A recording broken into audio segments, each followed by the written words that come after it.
friends, subscribe and press the bell icon to never miss another update from 7 Leaves. Hello friends, welcome to 7 Leaves. So today I am going to show you how to make a banana smoothie dessert which is tasty, healthy, easy and most importantly it is made without the use of sugar. Yes, no sugar is used. So let's proceed.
Friends, I hope you like this video.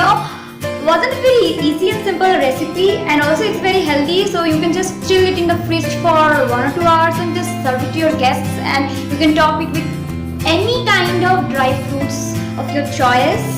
And it's the alternative of custard.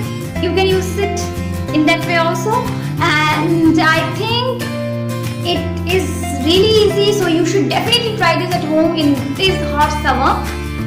And do let me know in the comment section below if you have tried this. And yes, if you want, you can skip the almonds and cashew nuts, but those make it creamier and healthier and tastier. So it's up to you, and I'm ending my video here. If you like it, give it a big thumbs up, comment down your thoughts below, share this video with your friends, and please subscribe to 7 Leaves for more. We are a family of 600 plus subscribers, and we will reach 1000 subscribers soon. After that, I can use the community tab to connect with you all more frequently. And please follow me on Instagram and Twitter. Links are in the screen and description below. And yes, see you next time. Until then, keep smiling.